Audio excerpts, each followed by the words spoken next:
안녕하세요. 서민 입장에서 재테크 이야기하는 서민테크입니다. 저는 미국 주식에 7억 투자하고 있고 그중 4억은 현금 흐름을 만들기 위해 배당주에, 나머지는 자산을 증식시키기 위해 성장주에 투자하고 있습니다. 요즘 나스닥과 코스피 모두 상승하고 있기 때문에 주식하시는 분들은 살만 나실 겁니다. 물론 대부분의 상승은 반도체가 주도했기 때문에 반도체에 투자하지 않으신 분들은 그 상승을 덜 먹어서 아쉬워하실 수는 있을 겁니다. 하지만 제가 지금까지 주식 투자를 지켜본 결과 한 섹터만 지속적으로 상승하는 것을 본 적이 없습니다. 돈은 돌고 돌기 때문에 어떤 섹터든 싸게 매수하고 기다리다 보면 수익을 낼 수 있는 기회가 반드시 찾아오는 것을 수도 없이 봐왔습니다. 지금 반도체 종목들이 떡상하는 현상을 보면 과거 2021년에 2차전지 붐과 최근엔 비트코인 붐이 있었던 것과 비슷합니다. 특히 2차전지 에코프로 같은 경우 100만원 이상 상승했을 때는 주가 그래프가 이게 말이 되나 할 정도로 떡상했었으니까 말이죠. 하지만 영원히 상승할 것 같았던 2차전지도 결국에는 상승을 멈추고 큰 하락을 맞이했고 그 과정에서 많은 사람들이 손실을 보았습니다. 그리고 가장 많이 손실을 얻은 사람들은 한창 상승할 때 비싸게 매수한 사람들이거나 금양 같은 잡주에 투자한 사람들입니다. 비트코인도 마찬가지입니다. 그렇게 반감기로 인해 3억, 10억 갈 거라고 했지만 비싸게 매수한 사람들은 손실을 보고 있을 겁니다.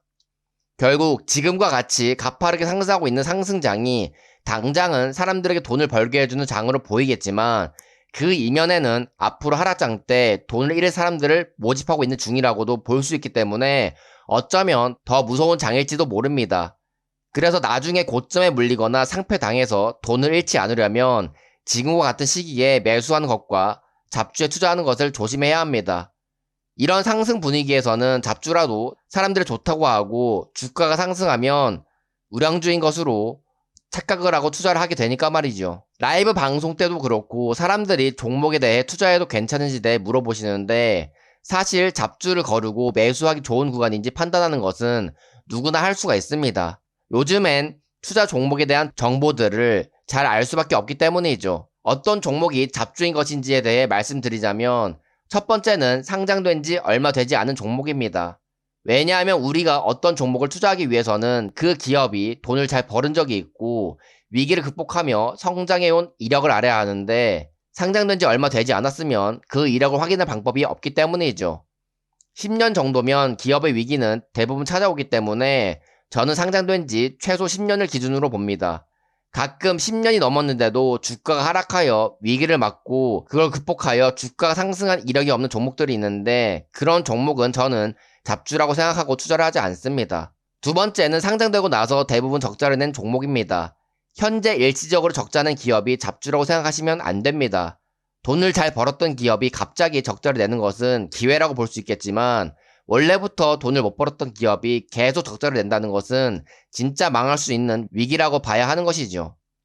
세 번째는 부채 비율이 100% 이상인 종목으로 재무적으로 불안정한 기업은 피하시는 게 좋습니다. 네 번째는 주가가 장기적으로 우하향하는 종목입니다.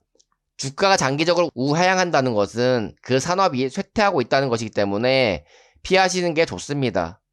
이렇게 잡주를 필터하셨다면 매수는 종목의 변동성마다 다르겠지만 보통 고점 대비 50% 이상 하락했을 때부터 매수하시면 됩니다.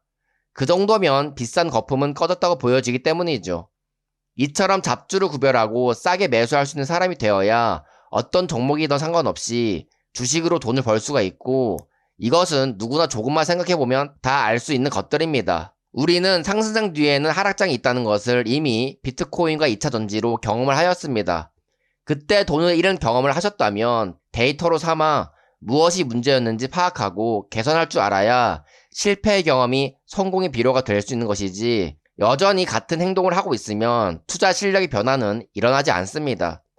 사실 많은 사람들이 다니고 있는 회사에서는 문제가 생기면 원인을 파악하려고 노력하고 다시는 같은 실수를 하지 않도록 개선된 행동을 하는데 왜 투자에 있어서만큼은 그렇게 안 하는지 모르겠습니다.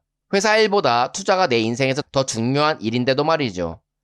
시간 차이가 있을 수는 있겠으나 주식 투자의 역사는 늘 반복되어 왔습니다.